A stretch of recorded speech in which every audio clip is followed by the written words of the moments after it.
So look at that. Story time Tuesday. Y'all know what time it is. Last one of the year, folks. This is episode 10. And I just wanted to go ahead and round the year out, you know what I'm saying, with this last one. 2020, man. What a year. Jesus, what a year. A lot has happened. A lot has happened since the last time some of y'all have seen me. And I'm sure we're going to get to a lot of that in season 2. But today, we're going to talk about a very interesting time in my life. First of all, let me say this. My new EP, Everything Changes, is available right now. It's on all streaming platforms. It's on my Gumroad site, you know what I'm talking about? So you can go to gumroad.com/Ecleezy and get your whole bundle. You can cash at me $$ Ecleezy. I get your t-shirts, CDs, stickers, and all that, you know what I'm talking about? So, I have a song on there called Chances, which is basically it's kind of like 3 different stories, you know what I'm saying? 2 like direct, specific, you know, instances that happened in my life. Second verse, man, if you listen to that song, it's the part where I'm like, jumped on a plane to LA, and I ain't even have a definite place to stay. My partner canceled on me, so I ain't know what to do that day. So I said, help me, Lord. Stepped out on my faith and I was gone. I got one hell of an opportunity to go and connect with Bone Thugs and Harmony, and wasn't thinking about nobody harming me. Connected with Lil Tommy from New Orleans, it was on to see. He been there once before, made some connections with some good folks. So I was just being me, meeting, greeting, telling good jokes and all that good stuff. Yeah, man, that was a true story. So back when Bone Thugs and Harmony was under management with Brand Ninja Media, shout out to Big Bob Francis and them. They was doing like something that they call a think tank, where they actually let fans who like got some questions right on the questionnaire or something that was put on Facebook. They gave us a chance to come to or whatever location in Los Angeles, sit with Bone Thugs and Harmony, listen to their music, listen to like unreleased music, and vote on which song should be on the album, or give our feedback, or all that good kind of stuff, man. So it was a very special opportunity, and they did like 3 of them maybe.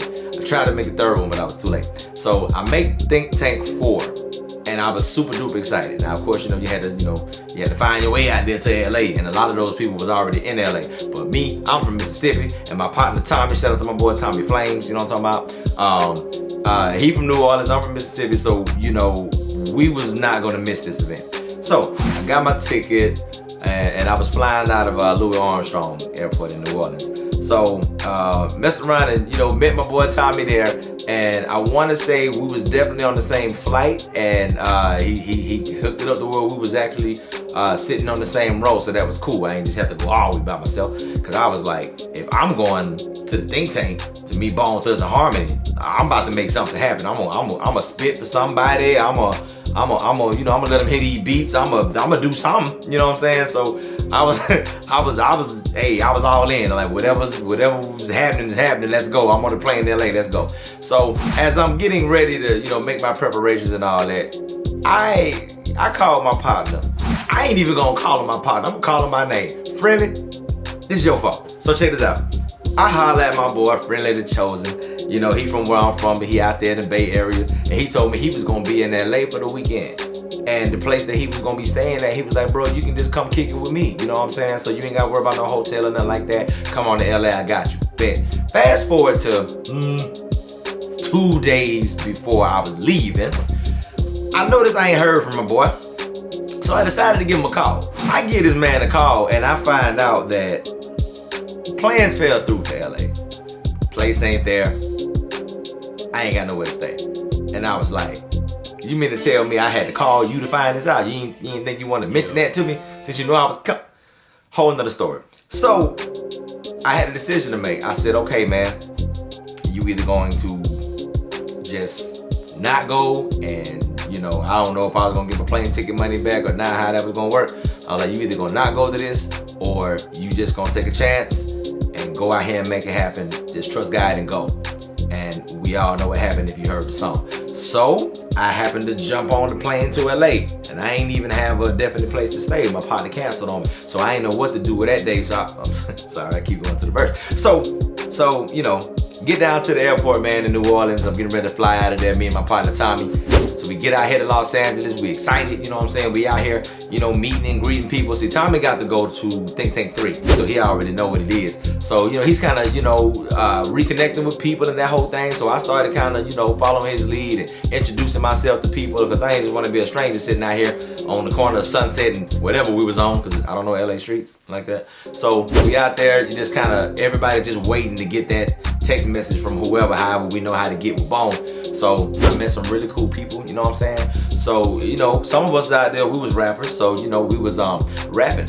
I was like, let's go, you know what I'm saying? So we out there having ciphers and some of everything else, man. So, you know, we out there doing our thing and just waiting to get that phone call. We finally get that phone call, and then everybody was out of there. So I think me and Tommy jumped in the car with my girl Alma. Shout out to Ecleezy, you know what I'm saying? I appreciate you, you know what I'm saying? To this day, she made sure that my luggage and stuff stayed okay, because she had it in her trunk and whatnot.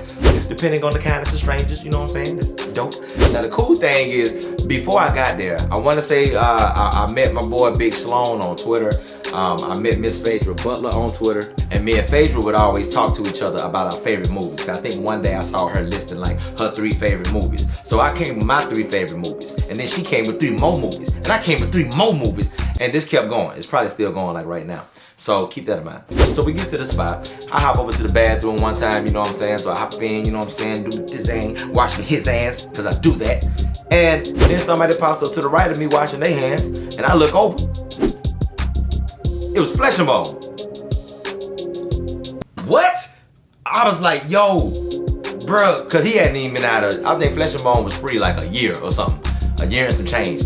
Man, I was so excited to see him. I was like, man, I'm drying my hands and stuff. I was like, hey man, good to see you. For the first time in life.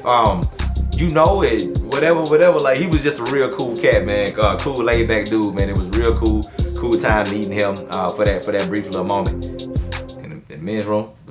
You know, whatever. For that brief little moment. And I went back in the building or whatever, and then, you know, after a while music starts playing, Bone comes out, you know what I'm saying? At the time, I think it was Crazy Bone, Lazy Bone, and Flesh and Bone.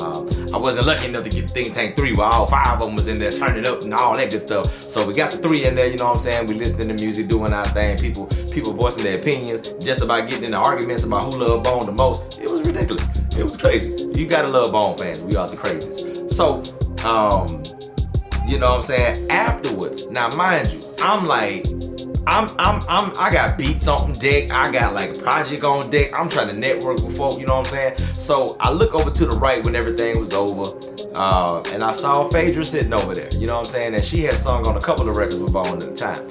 So what I did was I ran over there and I sat next to her and I said, 300, Coming to America, Last Dragon. You know what I'm saying? I just named some random movies and then she realized who I was, so that was hilarious. We got to, you know, chop it up and meet right there in person. That was really cool. And I remember somehow Flesh and Bone, Big Bob, and some of the management cats, just a handful of us, we ended up leaving there and going to like Denny's. You know what I'm saying? So here I am from Mississippi, Tommy from New Orleans. Everybody's from where they from in California, this and that, and we end up at a Denny's with Flesh and Bone and they management. And I'm like, well, this is kind of cool. You know what I'm saying? So it was just kind of cool sitting there chilling, and the whole time I'm sitting there plotting, like, I wonder how I could, like, how do I make something happen out of this or something? I don't know. But I remember Big Bob had hooked me up with his nephew Marquise at the time, who was doing some work with the management, and you know, he was a producer and some other things as well. So, you know, linked up with him, and I was hoping, look, man, I'm out here for a few days. I'm trying to make something happen. I really want to work with Bone. You know what I'm saying? Like, what's happening? I got beats on deck.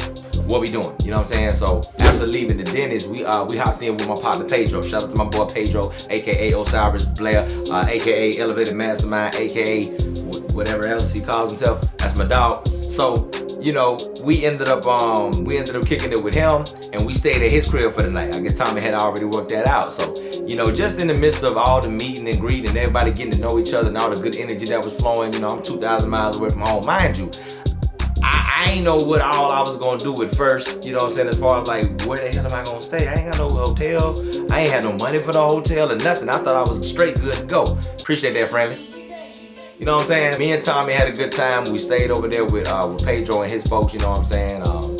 And his mom, his parents was the sweetest, man, cooking for us and all this other good type of stuff. So we was there just kicking it, chilling. And the next day, Tommy was flying out, but I was staying the whole weekend. So this was a Friday. Tommy was leaving Saturday. I was gonna be there the Monday. So I didn't know what I was gonna do. So I'm just like, God, please just work this out some kind of way. And that's exactly what he did. So, you know, after hanging, after just, you know, kicking in, bonding and all that good stuff, man, we end up going to the airport, dropping Tommy off. And then Pedro hollered at me and was like, hey man, you know, if you need a place to stay for the weekend, I got you. And I was like, my nigga, that was, man, that was so awesome, man. Like, you know, long story short, man, I just had faith and left, bro. I just had to trust God and go. And when I went, not only did he see fit to keep me safe, I had a place to stay, to lay my head. I had food to eat. Shout out to Pedro's mom, bless her heart, because she was, man, she cooked the best Mexican rice I ever tasted in my life, and she cooked it with everything. Breakfast, lunch, dinner, rice was there. I ain't care, I was on it. So, you know, I had a place to lay my head. I had food to eat. I had transportation. You know what I'm saying? Pedro ended up taking me to go, you know, hook up with the management out there, and we all got to kick it and just do that whole thing and play some beats, and all the networking where all that began and all that good stuff. And it's like, we just had fun. Like, I didn't have to spend any money unless I wanted to, unless I wanted to buy something, unless I wanted to pay for some other food or whatever it was. But I was taken care of by somebody who I never met in my life, man. So again, shout out to my boy Tommy, shout out to my boy Pedro, shout out to Alma, shout out to Gabe, shout out to everybody, Rudy, Susie, Charlotte, all of y'all, man. We still cool to this day. Much love to the whole Bone Thugs fan family. You know what I'm saying? They really took care of me out there, man. I ain't know what it was gonna be like, you know what I'm saying? But one thing I know is, look, you take one step, God take two. That was living proof for me, you know what I'm saying? And I got more stories like that, that's coming. But that was super duper awesome. Check out the song Chances on my new EP, Everything Changes. This what I'm talking about is from the second verse, you know what I'm saying? Like, the whole story is in there. But I had to just elaborate a little bit, you know what I'm saying? But again, man, shout out to Bone Thugs and Harmony. Like, you know, they're a special group with special music that brought together special people, you know what I'm talking about? And it's just stories like this that just keep letting you know about all the warmth and goodness and kindness that's out there. So no matter what's happening right now, no matter all the craziness, all the whatever, man, like, be nicer to each other, man. Be kinder to each other. Love your loved ones, you know what I'm talking about? Let them know you love them. Cherish these people while they're here, you know what I'm talking about? Because it's a lot of people that left this year. I've lost people. I'm sure y'all lost people. You know how it is, man. So I appreciate y'all for sticking around with me. This is the last episode of Season 1 of Storytime Tuesday. God bless y'all. Happy New Year. All that good stuff. I'm out. Matter of fact, this ain't even a... Look at this, bro. This is the last time I'm using this set. You know what I'm talking about? Like, we're gonna have a all new set, part 2. This is one of them storyboard things that we used to use in school. You know what I'm talking about? In case y'all was wondering what I be sitting in front of. But hey, man, y'all be easy.